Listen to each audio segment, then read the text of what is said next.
You're listening to Beyond Wellness Radio, bringing you the cutting edge in health, biohacking, and sports performance. Stay up to date and listen anywhere and anytime on your computer, tablet, or smartphone by subscribing on iTunes. Catch your host, Dr. Justin Marchegiani, as he answers your burning health questions as well as interviews from world-renowned guest experts. For more Beyond Wellness Radio, go to beyondwellnessradio.com.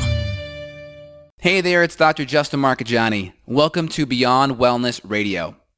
Feel free and head over to beyondwellnessradio.com where you can access our full podcast transcriptions. While you're there, you can also sign up for our thyroid and female hormone video series. This series goes into the root cause of why your hormones are out of balance.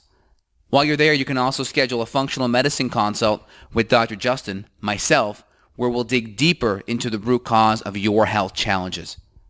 Feel free and think of sharing this podcast with at least one person. This podcast grows by people sharing it. Sharing is caring. If you can think of one person that can benefit from this information, please feel free and share it. If you're enjoying the podcast, make sure you subscribe on iTunes. You can also click below the video or podcast where you'll see the iTunes review button and leave us a review. You can also sign up for the newsletter at beyondwellnessradio.com where you'll get updates before anyone else. Thank you so much and enjoy the show. Hey Evan, it's Dr. J. It's a great Friday here over in Austin. How's it up in Louisville? Howdy. Blue skies and the grass is green. We've had about 3 feet of rain, it feels like, over the past week, so everything is super lush. That's great. Another great Friday. Well, we talked pre-show. We wanted to discuss a little bit more about hair loss and different things that we can do to help improve hair quality and potentially even grow back hair as well. Yes, sir. Yeah, so I've had quite a few women. I mean, and it's always there. Hair loss is always a symptom, but I've found this week especially that alopecia has been popping up, and it almost makes you think it's more common when you're hearing it multiple times a week. It's like, whoa, does everybody have alopecia? And so we know one of our online friends, Yuri, he has alopecia and has talked about it. I believe he's talked about it at least, where he's lost his eyebrows, he's lost everything. And obviously that's an extreme case to lose everything. But there's definitely some, I guess, a spectrum of hair loss that can happen. So maybe it's not a full state like the alopecia, but there's also like some thyroid dysfunction and some other stuff I suppose we can chat about that is going to be tied into mild hair loss. Got it. Yeah, I actually had a conversation with Yuri Alkim about his hair loss, and he mentioned a lot of it had to do with poor diet when he was younger, as well as gut health issues. And if you look at alopecia or alopecia areata, as it's known in conventional medical world, it's kind of fun to say, areata. That's autoimmune, and we know with autoimmune stuff, there's almost always a gut element connected, right? Because we know leaky gut is when those tight junctions, the epithelial tight junctions open up, undigested, whether it's bacteria, lipopolysaccharide particles, or undigested food antigens, which are foreign food proteins, get into places in the bloodstream where the immune system isn't used to it, and that can really drive immune attack or an autoimmune attack. And alopecia is nothing more than a disease that describes where the immune system is attacking, specifically the hair follicles. Interesting. So we would have to assume that any person who has this hair loss issue has some sort of gut issue. Is that a safe statement to say? I would say anyone that has hair loss, and I hate absolutes, but I would say there's a very strong chance that if you have hair loss, outside of it just strictly being a genetic factor, there's more than likely a gut issue. And when we look at gut issues, it could be a gut issue where there's a full-on infection, like a parasitic or fungal overgrowth, or a bacterial infection. It could be just something like a small intestinal bacterial overgrowth, or it could even be just something like hydrochloric acid and amino acid or proteolytic enzyme deficiencies where you can't break down those amino acids, where you can't ionize those minerals. Now, typically, any type of deficiency in the gut where there's lower enzyme levels and lower hydrochloric acid, after a period of time, there'll typically be an infection present because we need the hydrochloric acid to sterilize the gut environment, especially the stomach. That sterile environment is akin to you going to a dirty picnic table and maybe spraying some bleach or some kind of sterilizer on the table. It keeps that area clean. Well, that's what happens in your gut. And hydrochloric acid is also important for cleaning the environment, but also activating enzymes. So if we aren't activating enzymes and we aren't keeping that environment clean, overgrowths can happen. And if food doesn't get broken down, that food rots and ferments, and then typically bacteria will then feed on the remains, if you will. That makes sense. Yeah, and I actually have several people, like I mentioned, over the last week with alopecia, and one woman, I think she ended up not proceeding with her lab test. I'm not sure what ended up happening, but I really wanted to take a look at the gut. So at this point, I don't know what's going on with her gut if we're not going to proceed with testing, but I think it sounds like that's an important place to start. And then maybe you could shed some light on the thyroid issue, because anytime you talk about hair loss, women think that it's automatically the thyroid. Is that a place that you're going to look for issues as well? Yeah, so one of the common symptoms of thyroid or of hair issues can be low thyroid. A lot of women will see it with the outer third of their eyebrows will start to thin out. We need thyroid hormone for adequate hair growth. So one of the things we see with lower thyroid hormone can be a really powerful growth factor for that hair follicle to produce hair. So if we have lower thyroid function, and it could easily be from an anemia, because a big building block for thyroid hormone is iron. That's part of the whole iodination process, involves iron.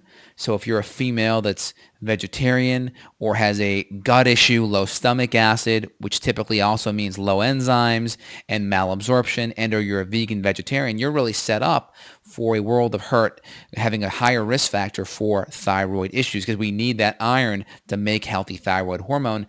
And I did a blog over this a couple of years ago over at fixyourthyroid.com. You can take a look at it, where we talked about thyroid function and hair loss. And that's an age-old telltale symptom for low thyroid function. So we always want to look at thyroid issues when we see hair loss, and we always want to look at anemia, especially for women when they're either vegetarian, they have gut issues and malabsorption problems, and or they're menstruating excessively. They have a lot of PMS and they're bleeding. They're going through more than 4 or so tampons, or they're having just a prolonged bleeding period, and they're losing a lot of their iron that way. Interesting. So there's a few things here. So it could be some iron anemia going on. So we would want to look at ferritin levels. And then you and I were also chatting off air earlier about iron saturation, correct? Would that be the two most important blood tests to look for? Yeah, so ferritin and iron saturation are going to be important to look at. We like iron saturation 25 or above. We like ferritin, at least for a female, 30 or above. Now, we can go above and beyond that. We can also look at your iron binding proteins like TIBC and UIBC. These are inverse proteins, so they go high. They go high when iron goes low. So think about it as like little fingers, right?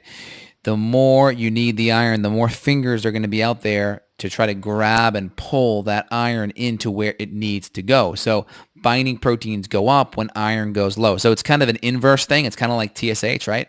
TSH screams louder to the thyroid when the thyroid goes lower. You're trying to get someone's attention, right? You're talking to them across the room. They're not responding to your voice, so you raise the volume. Same thing. You're raising the volume and trying to pull that iron and get it into your body so you can carry oxygen and make thyroid hormone. All right. So you were talking about thyroid. So when TSH is high, that's when we know that thyroid function is going to be low. So if we're kind of mixing lab tests here, we're kind of talking about a few different things that we're going to be looking for this whole hair loss picture. The thyroid's a good place to look. The iron levels are another good place to look.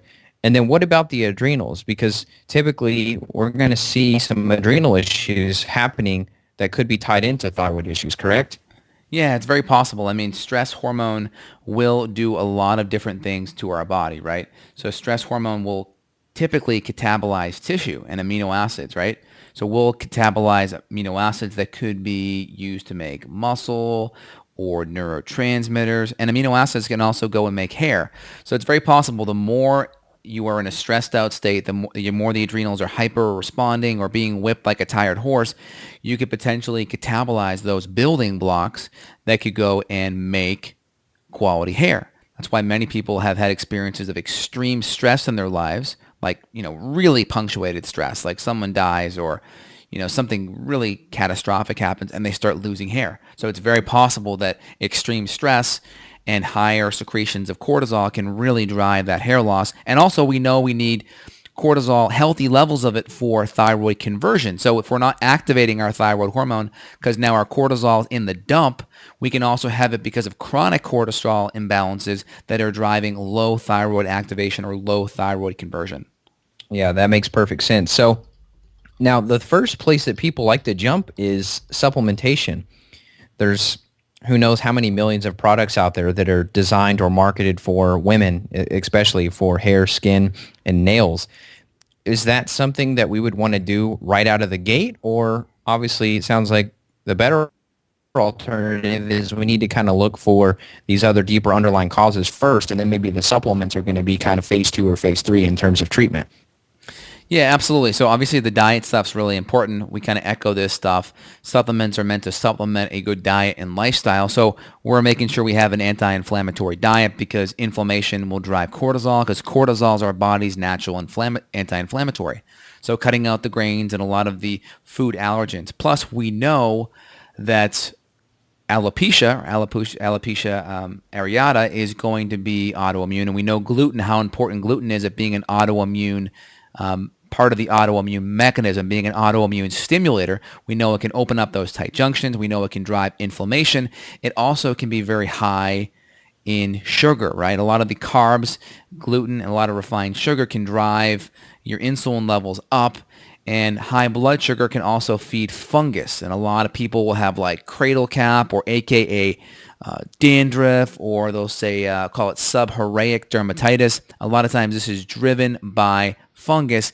And I've had a handful of patients just this week that have come in with dandruff and with like psoriasis and things like that. And a lot of the seborrheic dermatitis and dandruff stuff is fungal in origin. Like a lot of the Nizoral or these antifungal head and shoulder shampoos, they're all trying to reduce fungus. And we can do that by stopping to feed the fungus in our diet and the sugar and stop driving the leaky gut, which could drive the autoimmune element with the alopecia areata. Absolutely. So now are you going to see, I guess if they're new patients, then you probably don't have the results yet, but are you expecting to see some elevations of some markers on an organics to see maybe that there's some fungus or maybe even some yeast and fungus together that's causing these issues too? Absolutely. And if we see imbalance in gut bacteria, whether it's SIBO or whether it's just a kind of run-of-the-mill dysbiosis, whether it's a fungal overgrowth, an H. pylori infection, or parasite infection, we want to make sure all of those things are eradicated. And then at the same time, make sure we have enough good, clean amino acids and protein in the diet, and we're actually able to digest it. So we want to make sure we're at least adding the secretions like the hydrochloric acid enzymes, bile salts, so we can break down these really good fats and proteins so we have the building blocks going right into our system. Absolutely. Man, the thing that's beautiful about this model that we use is it doesn't really matter what the condition or what the symptom is. This net is both broad spectrum and specific in terms of the labs that we usually discuss and run to find things. So if it's gut symptoms, if it's hair loss, in this case, it may seem like just a general blanket approach, but really it's general and specific at the same time to try to identify the underlying causes of what's going on. And really there's only so many ways it seems like that things can dysfunction or function properly. 100%. Yep. Absolutely. So when you have a systems-based approach, we are just going in and we are assessing the body system. So we go and we look at the foundational system, which is going to be diet and lifestyle. Blood sugar, check. Do we have our macronutrients dialed down? Check. Too much carbs, too much protein. Are we breaking our food down? Check. Sleep, stress, all those things. And once we have those all checked off, then we can go into body system 1 where we look at the hormones in particular. adrenals, thyroid, female or male hormones, ATM or ATF, and then we can go to the next system, which is the gut, and that's where it gets interesting because we can go through the 5 Rs there, which are removing the bad foods, replacing enzymes and acids, repairing the gut lining, removing infections, re-inoculation with good bacteria. So we go through a lot of that there, and then we can also look through other deeper infections too, and then we can go down into detox and other nutrient deficiencies on body system 3. So we really have this really great big net so we can catch as many potential intruders or imbalances before they become a major problem.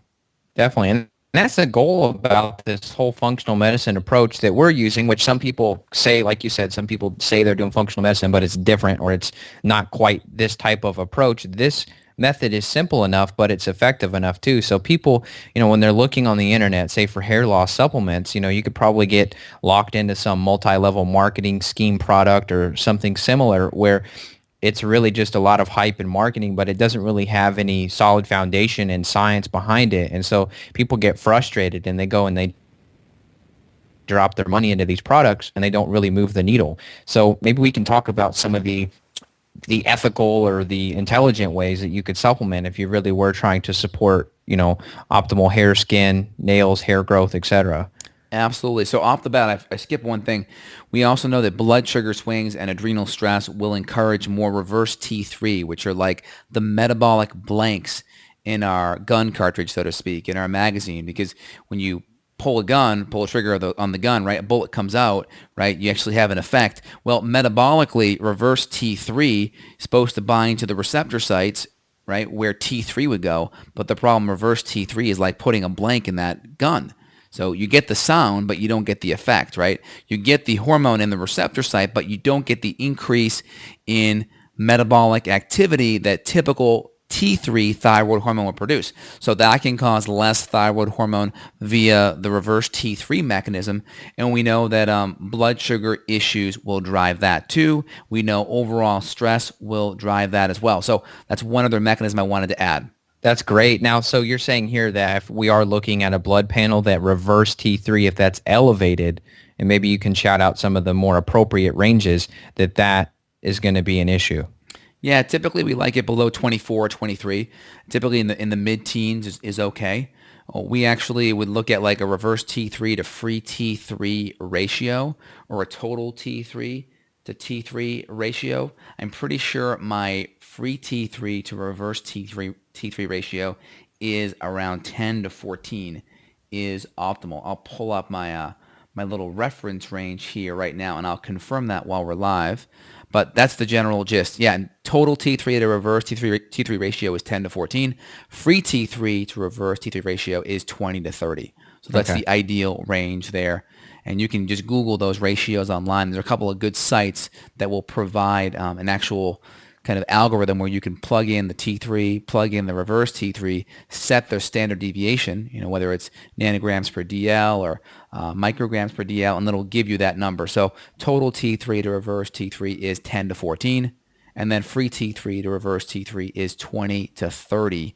And we like to have that reverse T3 ideally in the very low 20s or mid-teens or so. How high have you seen that number? I've seen it, up into the 30s very easily. And that could easily happen with stress, emotional stress, blood sugar stress, and or just overall inflammation in the body, because that creates internal stress as well. So the reverse T3 is important because it's going to take that T3 that would be active and make it go downstream. And then it not only makes less T3, but then it prevents the T3 that's actually floating around in your bloodstream from binding into the receptor site and doing what it was designed to do in the first place. Makes sense. That's a big issue there. And a lot of people are like, I'm not stressed. It's the invisible stressors too that we're factoring in, and we can see that. So you don't have to actually identify as a person that is stressed. It could be invisible stress that we're going to see on these lab results here. Absolutely. And also estrogen dominance can provide problems too, because that will increase thyroglobulin, and thyroglobulin will decrease the amount of free T3 in your bloodstream. So it's kind of like reverse T3. The difference is reverse T3 is more or less blocking the receptor sites, where thyroglobulin is decreasing the amount of free fraction. So 2% of your thyroid hormone is actually free. The other 98% is protein bound. And what it's doing is the thyroglobulin is decreasing the percent of free T3. So instead of having 2%, maybe now you have 1.9 or 1.8. We're just having less free fraction available. So when we look at our total numbers, like maybe our total T3 is 110, 120, which isn't bad, but now our free T3, instead of being at 3 or 3.1, now it's at 2.9, 2.8, 2.7, and it's dropping because of that estrogen dominance. Yep. So estrogen dominance, which we'll probably have to do a whole show on that if we haven't already. A lot of that's going to be exposure to synthetic estrogens. Yeah, it's going to be exposure to plastics, chemicals, pesticides, fluoride in the water, and also just being stressed, right? Because in women, progesterone predominates that second half of the cycle. And when women are stressed, they can use progesterone as a building block to make more cortisol. So more stress will actually steal from their progesterone. It's kind of like a progesterone stealer or progesterone escape, where we're pulling progesterone in to make more stress hormones, because our body is epigenetically hardwired to deal with the stress of today versus the healing of tomorrow. The problem is most people live in a perpetual state of stress, so tomorrow never comes. Yeah, exactly. It's crazy, isn't it? Yes. So I did the political sidestep. You asked me a question, and I gave you the answer that I wanted to give. It had nothing to do with that. So let me go back to your question. I'll reiterate it for the listeners here. What supplements in particular? So number one, we can add good quality hair support from fatty acids, right? Omega-3s, whether it's good quality fish oil or cod liver oil or sardines and things like that, salmon, mackerel. Those are all really good quality omega-3 fatty acids that can help with hair. Next, you have conventional things that have been around a while, like biotin, which is kind of like almost like a B vitamin, so to speak. And that can very much help with the skin, help with hair as well. Next, I would say collagen is one of my favorite things. Collagen's amazing. It's very high in glycine and proline and hydroxyproline, helps provide building blocks for skin, hair, and nails. And I was talking to Dave Asprey last year when he was growing his hair out longer, and I noticed it just being longer and more full. And I'm like, Dave, what the hell are you doing with your hair? It looks great. He goes, I'm mega dosing collagen, like 40 grams a day, 50 grams a day. So since then, I've been really upping my collagen to really have good, high quality hair and skin building blocks. And that's, I think, one of the most important things you can do is good quality grass-fed collagen. And by the way, we have a collagen product coming out very soon called True Collagen, and I was able to source one of the biggest and best distributors for collagen that is grass-fed, hormone-free, pesticide-free. So stay tuned for my True Collagen, which is something that will be coming out very soon, and I'm already using it now, and I love it. I want my sample pack in the mail. You got it, man. Okay. Coming your way. So, awesome. So we talked about biotin, collagen, fish oils. Anything you want to add to that? No, I think that's good. You know, the fatty acids for sure. Basically, things that are going to help to reduce the inflammation in general. Because if there is something going on in the gut has to be healthy. So if you just are somebody listening and maybe you're already taking collagen, which a lot of women are, they're frustrated. They're almost like they're mad at me. It's like, Evan, I'm already taking collagen and my hair's still falling out or my hair's still very thin. It's like, well, that's the supplement. You know, let's see what else is going on deeper. And usually something pops back up on the stool test. And they're like, okay, well, you know, your digestion's been impaired. Here you are feeding these bacteria or feeding these parasites, not you. So maybe it's been good nutritional insurance to get the collagen. But if you have someone stealing your energy, you know, someone like kind of how they used to do, and they used to steal cable. You know, they'd go up to the main line and splice the cable wire down to your house. If that's going on in the gut with your nutrients, then you could still have issues regardless of you know what you're supplementing with. Yeah, I remember Dr. George Goodhart saying in various seminars, you know, years back, the highest good is to get to the root cause. The highest good, and that's always in my head. Like, all right, are we getting to the root cause, right? And a lot of times, supplements may be getting to the root cause, or they may be palliative and supportive with the fact that we are addressing the root cause, but also adding these extra nutrients in. So i.e., let's say we have a gut issue and our diet stinks, but we're adding in a whole bunch of collagen. Well, is that a bad thing? No. It's not a drug. It's not going to have side effects and kill over 100,000 people a year like pharmaceutical drugs do in general, taken the right way. So that's a good thing. We don't have that nasty side effects. Is it providing more building blocks that would be there anyway? Yes, but we want to make sure the underlying cause is addressed. So I'm a big fan of, if we're going to add something in that's supportive and palliative, at least make sure the underlying cause is addressed, or there's a program set up in place to address it. Right. So there's nothing wrong with treating the symptoms, and sometimes we have to treat the symptoms first to keep people motivated, move the needle enough with them to keep them on their program, but eventually we're always kind of backtracking from the symptom back to the underlying cause. 100%.